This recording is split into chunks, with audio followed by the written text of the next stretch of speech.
Assalamualaikum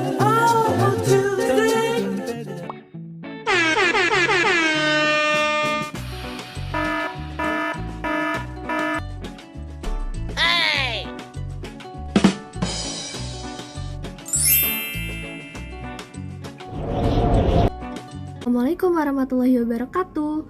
Pada video kali ini, kami akan membahas tentang bioteknologi pangan Nata de Coco. Nah, kami dari kelompok 2 yang beranggotakan Zul Asfi, Retilia, Siva Wahyuni, dan Widya Ramadini.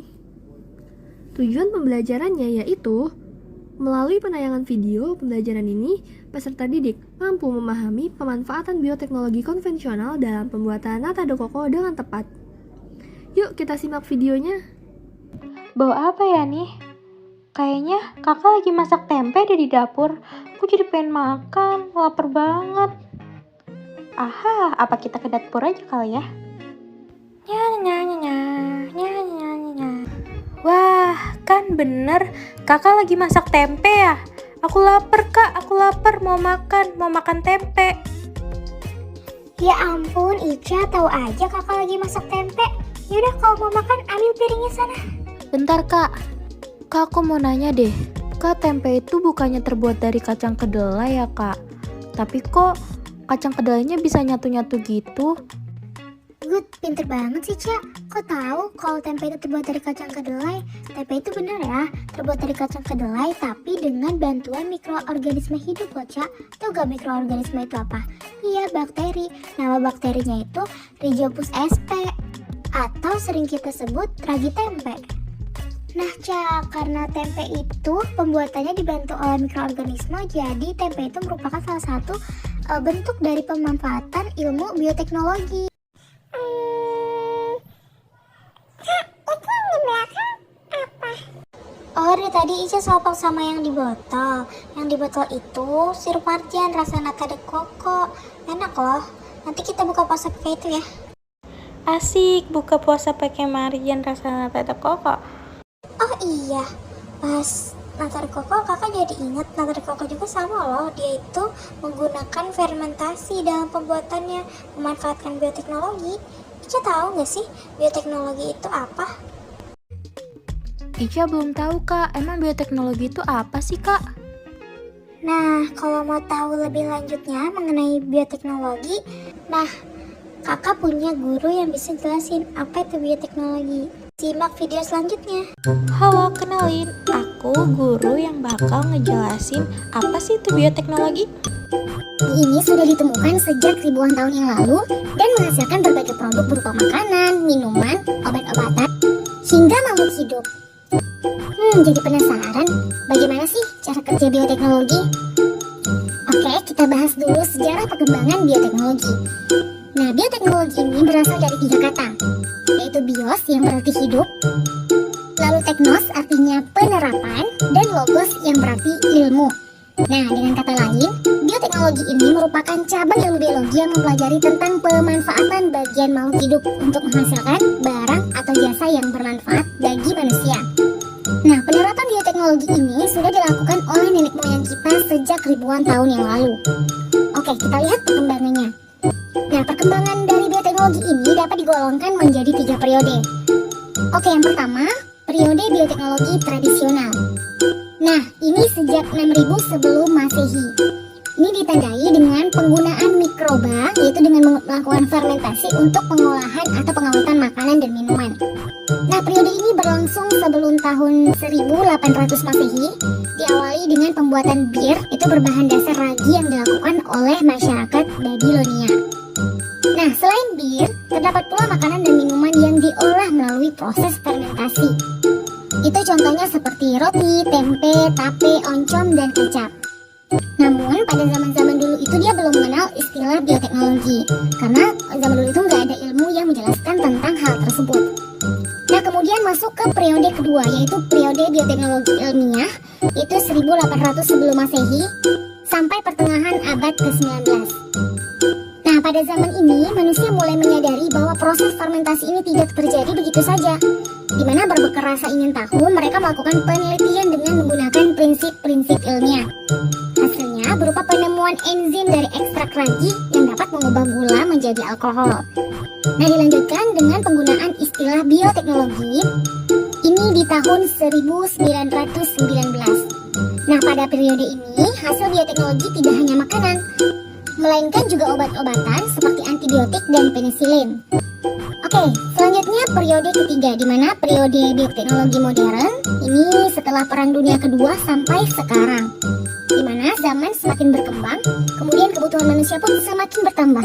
Nah, jadi ada upaya untuk menghasilkan bahan pangan dan obat-obatan melalui proses yang lebih efektif dan efisien. Di mana bioteknologi modern ini diawali dengan penemuan enzim endonuklease retriksi. Nah, enzim ini memungkinkan kita untuk memotong dan menyisipkan DNA ke makhluk hidup. Jadi kita sudah membahas perkembangan bioteknologi dari zaman ke zaman. Sekarang kita akan mengenal jenis bioteknologi berdasarkan prinsipnya. Nah, secara umum ada dua jenis bioteknologi, yaitu konvensional atau sederhana dan bioteknologi modern. Proses pembuatan tempe dan kecap menggunakan prinsip bioteknologi konvensional, sedangkan pembuatan semangka tanpa biji menggunakan prinsip bioteknologi modern. Bioteknologi konvensional biasanya menggunakan teknologi yang sederhana, memanfaatkan organisme secara langsung seperti bakteri dan jamur, dan melibatkan proses fermentasi. Sementara bioteknologi modern menggunakan teknologi yang canggih, hanya memanfaatkan bagian dari organisme dan melibatkan proses rekayasa genetika. Wah, wawasanku luas banget nih. Aku jadi paham tentang bioteknologi. Aku mau nyalain TV lagi ah.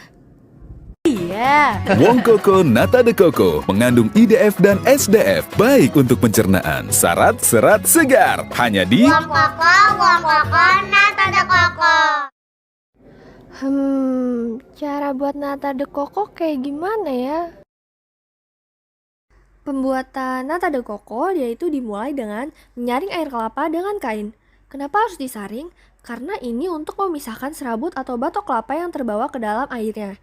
Jadi air kelapanya itu harus benar-benar bersih. Nah, setelah disaring dan bersih, air kelapa akan direbus.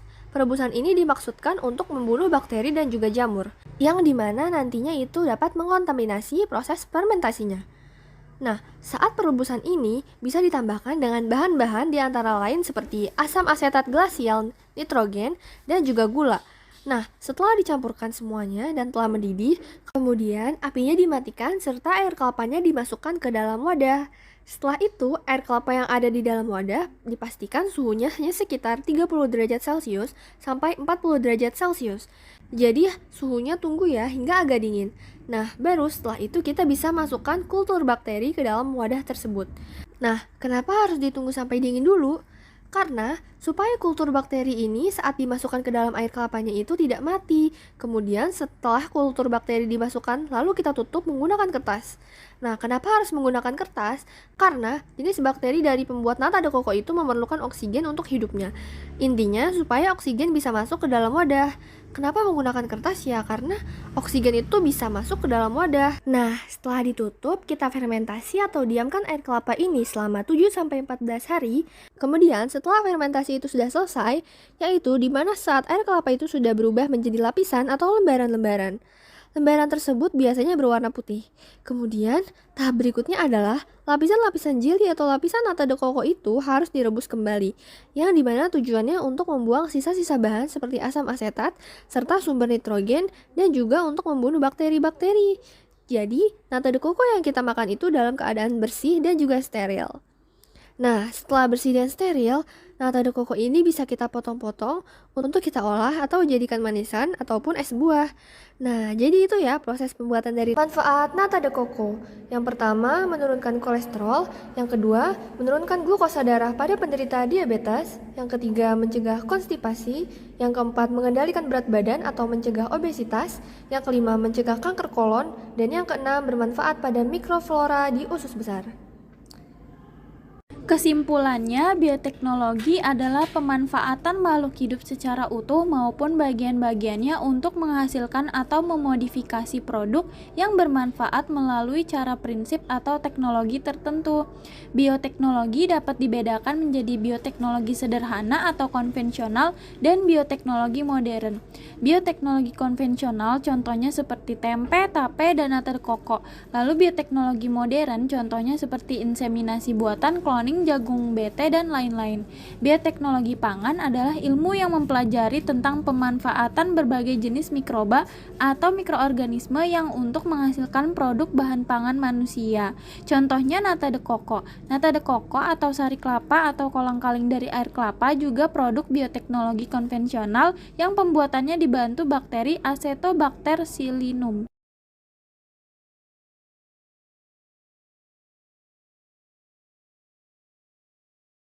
Sekian video pembelajaran mengenai bioteknologi pangan nata de coco. Semoga video ini memberi manfaat serta ilmu kepada kalian.